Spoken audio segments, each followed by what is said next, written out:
What is up, guys? Welcome back to Mad DIY. It's your boy Dave, and today we're going to cover the top, I don't know how many reasons of why you don't want to load PlayStation on your RetroPie. Forgive me for the noise in the background. My wife is watching Queer Eye for the Straight Guy, and I'm not going to lie, she's kind of got me hooked on the show. Your boy kind of likes the show. We're in the process of moving and coming up with all these great ideas. Only problem is it makes me want to get rid of everything, start over new and make the house fabulous. Now, we get a lot of requests on loading PlayStation games. Now, is it possible to load PlayStation 1, PlayStation 2 on your RetroPie? Yes, it is. It can be done. Now, those that are familiar with RetroPie, this isn't for the folks that are complete beginners, complete noobs to the system.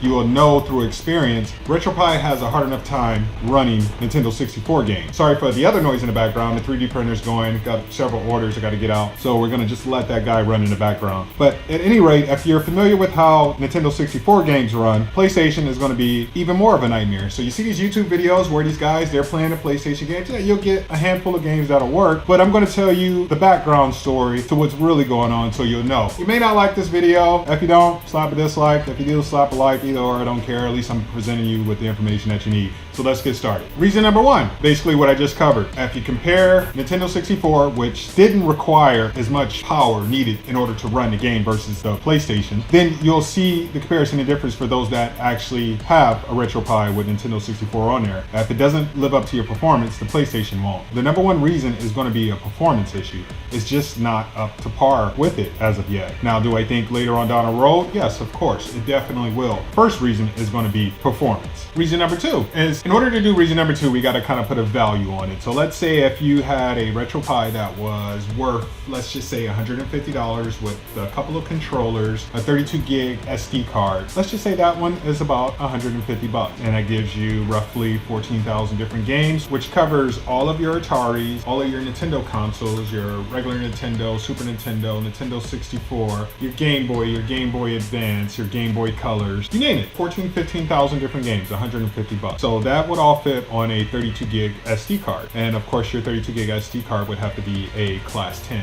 which is going to give you the better performance with your RetroPie. The 32 gigabyte SD card alone costs you anywhere in a range from, let's just say, $20. And that's included in that $150 cost as well, along with your Pi, your covers, your controllers, your time. With a PlayStation game, the size can be anywhere up to 4 gigabytes. Now with that 4 gig, 7 games will max out that 32 gigabyte, putting you at roughly about 28 gigs, a little over 28 gigs, leaving your reserve for game saves, game cheats, and the necessary resources the Pi requires to operate. Hey, 3D printer's done. Now your cost roughly, let's say that $150 for 7 PlayStation games. Now, to me, that's just not worth it. $150 for 7 PlayStation games? I mean, okay, PlayStation was released in, I believe, 1994, which does make that retro. The PlayStation 2 was released in 2000, which is quite not yet retro. We have a little over a year and several months before that's considered retro. To me, it's just not worth it. It would be so much easier to actually mod a regular PlayStation or PlayStation 2, PlayStation 3, etc. that's capable of handling that performance. The third reason, I spoke a lot on PlayStation. Anything after Nintendo 64 is pretty much a flop. It doesn't really operate that successful. Now you will see several that say yes, the PlayStation will work, and yes, it will operate, it will run. You do have some games that are going to be very choppy and very laggy. That's just part of the process. But it does run and operate a lot better, I will say, than Dreamcast. Dreamcast is a nightmare. Well, it's been a definite nightmare for me, and also in the forums. When I check the forums, everyone does have a major issue with it. So yes, you can get these games to operate on your Raspberry Pi, but the performance to me is just out the window. To have the game just to have it and not be able to play it the way you want to play it, you might as well just have the game in a case and put it on a shelf. I mean, that's just my opinion for that. And that takes me to my last reason. And I kind of said that during the second, it's just no longer a RetroPie if you're loading PlayStation 2 games or PlayStation 3 on your RetroPie. You want to take it back to things that were nostalgic, take it back to the past, take it back to your childhood when you grew up. It's no longer going to be a RetroPie. It's going to be a current Pi. How do you like your new current Pi? It's just, to me, those are my top reasons of why I avoid loading the PlayStation games on there. If you really want to load the PlayStation games, or if you really want the Dreamcast or the Wii games, and you really want it, then I would take those consoles, I would mod those consoles instead to load the games that you have.